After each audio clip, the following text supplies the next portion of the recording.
We used to spray chemicals. It was pretty much the standard procedure. We would see visitors or students laying down on the lawn. You kind of worry what they would be ingesting or on their skin. Students, neighbors, their children, dogs in the morning. It's always made me nervous treating with herbicides traditionally. Toxic synthetic herbicides really don't need to be used for aesthetic purposes on campus green spaces. You just expect that the grass that you're laying on is safe. Popular weed killer Roundup. Roundup. The couple's cancer was clearly caused by exposure to Roundup. The key ingredient, glyphosate, is probably carcinogenic to humans. People are dying. People are getting sick. And they have no idea that it's being caused by Roundup. My name is Mackenzie Feldman. I'm the founder and co-director of Rewild Your Campus. We are a women-led organization that works with schools across the country to eliminate synthetic pesticides and help groundskeepers transition to organic, regenerative, biodiverse landscapes. Rewild Your Campus started one day on the beach volleyball court at UC Berkeley back in 2017. I showed up for practice one morning and our coach had said, "Be careful, they sprayed a toxic herbicide around the court." We're all young women in reproductive age with skin exposed. 2 years after the World Health Organization had declared glyphosate a probable carcinogen, and we asked the grounds manager, what would it take for you to stop spraying? And he said he is willing to do it, he just doesn't have the staff to pick the weeds by hand. We ended up getting a grant to bring in a professional who trained the groundskeepers on how to do organic land care at 2 of the largest green spaces on Berkeley's campus. We formed a student group, we got the student government involved, we got classes involved and professors. When students learned that they were spraying toxic pesticides around campus, they wanted to do something about this. We organized student groundskeeper weeding days where students would go out with the groundskeepers, build relationships with them. We went to the UC President's office, we spoke at a ton of Regents meetings, we got 25,000 signatures on a petition, we did a letter writing campaign, and we did a lot of work to push the UC system to phase out the use of glyphosate and reevaluate pesticide policies on the campus. There's a big change coming to UC campuses, in part thanks to a former UC Berkeley volleyball player committed to making a difference. UC President Janet Napolitano issuing a temporary suspension of the use of glyphosate-based herbicides at all UC locations. When we first heard that Berkeley was going to stop using chemicals, the majority of the groundspeople were relieved. This wasn't just at Berkeley, this is the reality of most campuses across the country. In the first case of its kind to reach trial, Dwayne Johnson is suing Monsanto, the maker of Roundup. The 46-year-old blames his 2014 cancer diagnosis on Roundup's active ingredient, glyphosate. I met Mackenzie at the trial in San Francisco. I reached out to her and asked her if I could help with her campaign. Lee Johnson took all the precautions, he wore his protective gear, and he still got cancer. It just lit a fire in me. We brought him to Hawaii, and after he was able to tell his story to the Department of Education, they decided to ban herbicides from every public school in the state of Hawaii.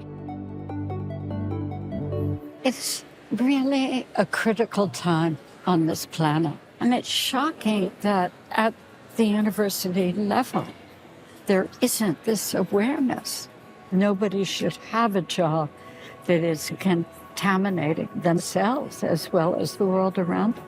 We were able to get the University of California to ban glyphosate. And not only ban glyphosate, but really commit to taking a proactive approach to herbicide and pesticide use in general.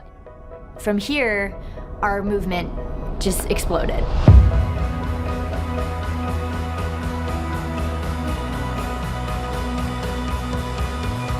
Drexel announced a new organic land management program. It'll help to cut down on synthetic herbicides and fertilizers previously used on campus grounds.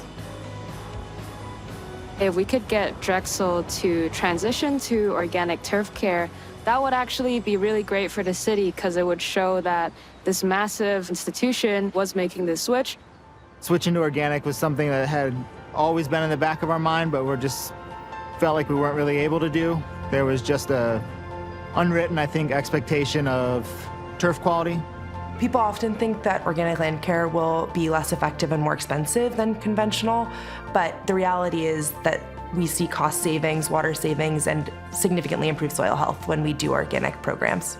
Rewild Your Campus was a miracle for us because we were this group of freshmen who didn't necessarily know exactly what they were doing. Here in Iowa, we have the second highest use of glyphosate in the nation, and we also have the highest cancer rate in the nation. The idea that we can start to look towards landscaping that doesn't use chemicals is something that we need to be practicing. Rewild Your Campus really gave us a lot of tools so that we didn't have to start from ground zero.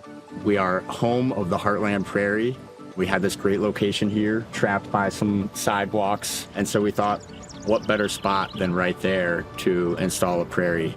We had 6,000 plants to plant. We had a lot of students interested in volunteering. The student turnout was amazing. The prairie holds cool air, especially at dusk. So this idea of delighting, of surprising, that is exactly what should be happening on a college campus, not the predictability of shorn grass. The Mac Field Project was a logical next step to herbicide-free landscapes on campus. We completed a prairie, and of course there was a lawn just adjacent, and it was a perfect one to try a pilot. Now being able to do the transition to organic project on the major gathering space on our campus, I think it's a great sign to show that we care. There's much, much longer term benefits when we go organic. And then we're taking care of the land, we're taking care of ourselves. In our work, we try to focus not on what we're taking away, but what we're adding. UCLA has followed in Berkeley's footsteps and is also now almost entirely organic. UCLA has an opportunity to really lead and set an example, and so we really wanted to see how far we could go with an organic approach to campus management and ecological approach. Rewilding our campus really aligns well with UCLA's commitment to biodiversity. Now all 10 campuses are working on developing integrated pest management plans this year that really take an ecological approach. We wanted to create a way to recognize and uplift and celebrate the awesome work that a lot of schools across the country are doing to reduce and eliminate pesticide use. So we created the Green Ground Certification Program.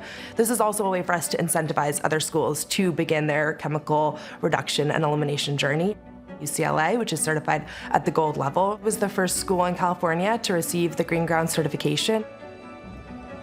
Seeing our work around the whole campus transition, that was very impactful because it did feel like we were reducing the potential harm. It gives me dedication to do this because I really do want to benefit the greater good for our community. We're really inspired to not only transition just our Drexel campus, but to do our overall goal of trying to get the entire city of Philadelphia to go organic. It really made it feel like a project that was just in a few students' minds and allowed it to become something that the entire administration of the college could get behind, as well as the facilities management. You realize that we're actually all on the same team. This isn't about just swapping conventional products for organic products. It's about completely changing the way we're interacting with the land. Rewild Your Campus is more than an organization. We're a movement. Whether people care about waterways or soil health or food systems or workers' rights, the issue of pesticides impacts all of these issue areas. Hey, Rewild Your Campus, we're UTRGV. And we're here celebrating our campus going pesticide-free. We both decided to join Rewild because we really care about having beautiful native plants on our campus that are just flourishing and accessible. We're just out here on this beautiful day, planting some flowers, to say thank you to the healthcare workers, and it's pretty cool. Woo-hoo. I work with my facilities team and groundskeepers to advocate for organic land care on our green roof. See over there. To have young people who are activists, who understand what's going on in the soil or food that we eat, if we all join together, I think we can make amazing change. Students have an awful lot of power on campus, especially when they not only suggest change, but then offer to help find that solution. We want to see pesticides eliminated from every school in the country by 2030. We really want to change the norm for what it means to manage a landscape. At the root, this is fundamentally a revolution in how we interact with nature and how we see ourselves as part of this larger ecosystem. What I like to tell people when they feel overwhelmed by the state of the world is that we can all make change. And that's why I love this movement, because it really focuses on changing the literal landscape right where your feet are. You're becoming a change maker, and you're gonna have the tools that are gonna help you for a lifetime be an active citizen that is continuing to make an impact.